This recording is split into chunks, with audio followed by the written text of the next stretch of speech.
October 19 decision election ಇತ್ತು. ನೀವು ಕೂಡ ಖಾನಾಪುರದಿಂದ ನಿರ್ದೇಶಕ ಸ್ಥಾನಕ್ಕೆ ತಯಾರಿ ಮಾಡ್ಕೊತಾ ಇದ್ರಿ. 6 ತಿಂಗಳಿಂದ ಅಲ್ಲೇ ಟೀಮು ವರ್ಕ್ ಮಾಡ್ತಾ ಇತ್ತು. ಪಾಸಿಟಿವ್ ರೆಸ್ಪಾನ್ಸ್ ಬರ್ತಾ ಇತ್ತು. ಏಕಾಏಕಿ ನೀನು ಜಿಲ್ಲಾ ಉಸ್ತುವಾರಿ ಸಚಿವರು ಒಂದು ವಿಡಿಯೋ ಹೇಳಿಕೆ ಬಿಡುಗಡೆ ಮಾಡಿದ್ದಾರೆ.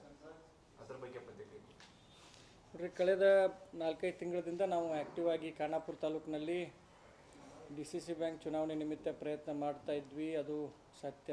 ಸಾಕಷ್ಟು ಸೊಸೈಟಿಗಳು ಮುಂದೆ ಬಂದು ನಮಗೆ ಬೆಂಬಲವನ್ನು ಸೂಚನೆ ಕೂಡ ಮಾಡಿದರು. ಆದರೆ ಸದ್ಯದ ಜಿಲ್ಲೆಯ ರಾಜಕೀಯ ಪರಿಸ್ಥಿತಿ ಇರ್ಬೋದು ಮತ್ತು DCC ಬ್ಯಾಂಕ್ ಯಾವ ರೀತಿ ನಡೆಸಬೇಕು ಎಲ್ಲ ಒಂದು ಬ್ಯಾಲೆನ್ಸ್ ಮಾಡ್ಕೊಂಡು ಹೋಗ್ಬೇಕು ಅಂತಂತಂದ್ರೆ ನಾವು ಮತ್ತು ಜಿಲ್ಲಾ ಮಂತ್ರಿಗಳು ಒಂದು ಸುದೀರ್ಘವಾದಂಥ ಒಂದು ಚರ್ಚೆ ಕೂಡ ಮಾಡಿದ್ವಿ. ಸುಮಾರು 1 ಗಂಟೆ ಮೇಲೆ ನಮ್ಮದು ಅವ್ರದ್ದು ಚರ್ಚೆ ಆಗಿ ಸದ್ಯದ ಪರಿಸ್ಥಿತಿಯಲ್ಲಿ ನಾವು ಚುನಾವಣೆ ಕಣದಿಂದ ಹಿಂದೆ ಸರುವುದು ಸೂಕ್ತ ಅಂತ ಒಂದು ನಿರ್ಧಾರಕ್ಕೆ ಬಂದು ಅದಕ್ಕೆ ಏನೀಗ ಜಿಲ್ಲಾ ಮಂತ್ರಿಗಳೇನು ಹೇಳಿದ್ದಾರೆ ಆ ಒಂದು ನಿರ್ಧಾರಕ್ಕೆ ನಾವು ಬದ್ಧರದೇವಂತ ಈ ಸಂದರ್ಭದಲ್ಲಿ ಹೇಳಕ್ಕೆ ಬಯಸ್ತೇನೆ. ಈಗ ಲಾಸ್ಟ್ ಟೈಮ್ ಹಿಂಗಾಯ್ತು. ಲಾಸ್ಟ್ ಟೈಮ್ ಬೆಳಗಾವಿಯಿಂದ ಟ್ರೈ ಮಾಡಿದ್ವಿ, ಕೊನೆಗಳಿಗೆ ಇಲ್ಲಿ ವಾಪಸ್ ತೊಗೊಂಡಿದ್ದು ನಾವು.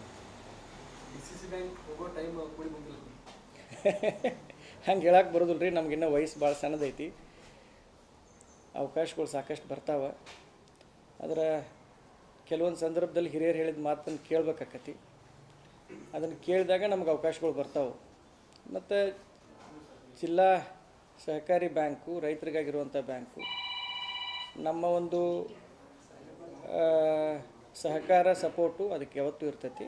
ಸದ್ಯದ ಜಿಲ್ಲಾ ರಾಜಕಾರಣದ ಪರಿಸ್ಥಿತಿಯಲ್ಲಿ ಈಗ ಏನು ಪಾಲಕ ಮಂತ್ರಿ ಹೇಳಿದಾರೋ ಅದಕ್ಕೆ ನಾವು ಬದ್ಧದೀವಿ. ಮತ್ತು ಫರ್ದರ್ ನಿಮ್ಗೆ ಏನೋ ಕ್ಲಾರಿಫಿಕೇಷನ್ ಬೇಕಾಗಿದ್ದರೂ ಕೂಡ ಅವರೇ ಹೇಳಿದ ಹಾಗೆ ದಯವಿಟ್ಟು ಅವ್ರನ್ನ ಸಂಪರ್ಕ ಮಾಡಬೇಕು. ಮತ್ತು ಅವ್ರು ಏನೋ ಸಂಪರ್ಕ ಮಾಡಿದಲ್ಲಿ ಅವ್ರಿಗೆ ನಿಮ್ಗೆ ಫರ್ದರ್ ಕ್ಲಾರಿಫಿಕೇಷನ್ ಕೊಡ್ತಾರೆ.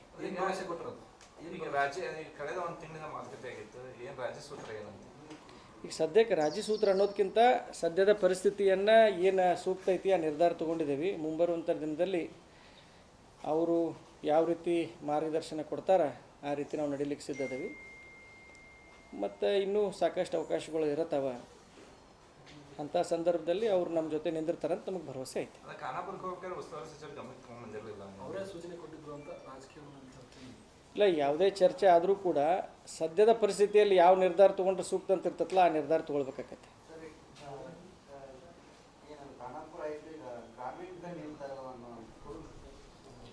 ಗ್ರಾಮೀಣದ ಏನೂ ಚರ್ಚೆ ಆಗಿಲ್ಲ. ಅದಕ್ಕೆ ಎಲ್ಲರೂ ಸೇರಿ ಒಂದು ಚರ್ಚೆ ಮಾಡಿ ಸೂಕ್ತ ನಿರ್ಧಾರ ತಗೋತಾರೆ.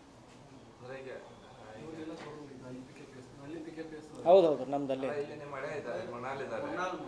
ಇಲ್ಲ. ಅದೇನು ಸದ್ಯಕ್ಕೇನು ಚರ್ಚೆ ಆಗಿಲ್ಲ. ಅದಕ್ಕಿಂತ ಚರ್ಚೆ ಆಗಬೇಕು. ಸಾಕಷ್ಟು ಟೈಮ್ ಐತಿ. ಎಲ್ಲ ಚರ್ಚೆ ಆಗಿ ಅದಕ್ಕೂ ಇದೇ ರೀತಿ ಒಂದು ಬಹಿರಂಗವಾಗಿ ಹೇಳಿಕೆ ಪ್ರಕಟಣೆ ಆಕತ್ತೆ. ಅದು ಇಲ್ಲಿ ಹೊರಗಿನವ್ರು ಒಳಗಿನವರು ಅಂತ ಏನಾಗೋದಿಲ್ಲ. ಒಟ್ಟು ಎಲ್ಲ ಸೂಕ್ತ ಸಂದರ್ಭದಲ್ಲಿ ಸೂಕ್ತ ನಿರ್ಧಾರವನ್ನು ತೊಗೋತಾರೆ. ಈಗ ನಮ್ಮನ್ನು ನೀವು ಜಾಸ್ತಿ ಇಕ್ಕಟ್ಟಿನಾಗ ಶಿಕ್ಷಕ್ಕೆ ಹೋಗ್ಬೇಡ್ರಿ. ಎಲ್ಲ ಒಳ್ಳೇದಾಗೈತಿ. ಅವ್ರು ತೊಗೊಂಡಿದ್ದ ನಿರ್ಧಾರ ಚಲೋ ಐತಿ. ಮತ್ತು ಆ ನಿರ್ಧಾರ ಜೊತೆ ನಾವು ಅದೇವಿ. ಎಲ್ಲ ಸರಿ ಐತಿ. ಮುಂಬರುವಂಥ ದಿನದಲ್ಲಿ ಈಗ ಏನು ಹಿಂಗೆ ಶಾಂತಿ ವಾತಾವರಣ ಐತ್ರಲ್ಲ, ಇದು ಹಿಂಗೆ ಚಂದ ಇದ್ರೇ ನಮಗೂ ಎಲ್ಲ ಚಲೋ, ಎಲ್ಲರಿಗೂ ಚಲೋ. ಎಲ್ಲಿ ಖಾನಾಪುರದ್ದು ನಮಗೇನು ಗೊತ್ತಿಲ್ಲ. ಈಗೇನು ನಮಗೇನು ಖಾನಾಪುರದೇನು ಗೊತ್ತಿಲ್ಲ. ಆದ್ರೆ ಬಟ್ ಖಾನಾಪುರ ತಾಲೂಕಿನ ಕೆಲಸಗಳಿರ್ಬೋದು, ಏನು ಡೆವಲಪ್ಮೆಂಟ್ ವರ್ಕ್ಸ್ ಇರ್ಬೋದು, ನಮ್ಮ ಕರ್ತವ್ಯ ಖಾನಾಪುರ ತಾಲೂಕಿನ ಮಗ ಆಗಿ MLC ಆಗಿ ನಮ್ಮ ಕರ್ತವ್ಯ ಖಾನಾಪುರ ತಾಲೂಕಿನಲ್ಲಿ ಮುಂದುವರಿತೈತಿ. ಅಭಿವೃದ್ಧಿ ಕೆಲಸಗಳು ಮುಂದುವರಿತಾವೆ. ನಮ್ಮ ಸರ್ಕಾರ ಐತಿ, ಪಾಲಕ ಮಂತ್ರಿನೂ ಸಹಕಾರ ಕೊಡ್ತಾರೆ. ನಮ್ಮ ಕೆಲಸಗಳು ಮುಂದುವರಿತಾವೆ. ಅಲ್ಲಿ ಏನು ನಾವು ಜನರಿಗೆ ಭರವಸೆ ಕೊಟ್ಟಿದ್ದೀವಿ, ಡೆವಲಪ್ಮೆಂಟ್ ವರ್ಕ್ ಮುಂದುವರಿತಾವೆ. ಎಲ್ಲರೂ ನಮ್ಮ ಜೊತೆನೇ ಅದಾರ. ನಿರ್ಧಾರದಿಂದ ಕೆಲವೊಂದು ಅವ್ರಿಗೂ ಬೇಜಾರಾಗೈತಿ. ನಮ್ಮ ನಿರ್ಧಾರದಿಂದ ಅವ್ರಿಗೂ ಬೇಜಾರಾಗೈತಿ. ಬಟ್ ಅವ್ರನ್ನೂ ಎಲ್ಲ ಮಧ್ಯಾಹ್ನ ಕರ್ತೀನಿ. ಅವ್ರನ್ನೂ ಎಲ್ಲರನ್ನೂ ಕಾನ್ಫಿಡೆನ್ಸ್ನಾಗ ತೊಗೋತೀವಿ. ಅವ್ರನ್ನೂ ಕಾನ್ಫಿಡೆನ್ಸ್ನಾಗ ತೊಗೊಂಡು ನಮ್ಮ ಕೆಲಸಗಳನ್ನ ನಾವು ಪ್ರಾರಂಭ ಬಿಡ್ತೇವೆ. ಈಗ ನೋಡಿ ಸರ್, ನೀವು 6 ತಿಂಗಳಿಂದ ತಯಾರಿ ಮಾಡ್ಬೋದು. ಈಗ ಅಲ್ಟಿಮೇಟ್ ಅಲ್ಲಿ ವೋಟರ್ಸ್ ಹೇಳಬೇಕು, ಇಲ್ಲ ನಿಮಗೆ ನಿಲ್ಲಬೇಕು ಅಂತ ಒತ್ತಡ ಆಗಕತ್ತರ ಏನು? ಇಲ್ಲ, ಅದಕ್ಕೆ ನಾವು ಎಲ್ಲರಿಗೂ ಕನ್ವಿನ್ಸ್ ಮಾಡ್ಕೋತೇವೆ ರೀ. ಈಗ ಜಿಲ್ಲಾ ಮಂತ್ರಿಗಳು ಡಿಸಿಷನ್ ತೊಗೊಂಡಿದ್ಮ್ಯಾಗ ಅದ್ರ ಮ್ಯಾಗ ಮಾತಾಡೋದು ಸೂಕ್ತ ಅನಿಸೋದಿಲ್ಲ. ಅವ್ರು ನಿರ್ಧಾರ ತೊಗೊಂಡಿದ್ದಾರೋ ಆ ನಿರ್ಧಾರಕ್ಕೆ ನಾವು ಬದ್ಧದೀವಿ. ಮುಂದಿನ ದಿನಮಾನದಾಗ ಏನು ಮಾಡಬೇಕು ಅದನ್ನು ಚರ್ಚೆ ಮಾಡ್ತೇವೆ. Yes, thanks.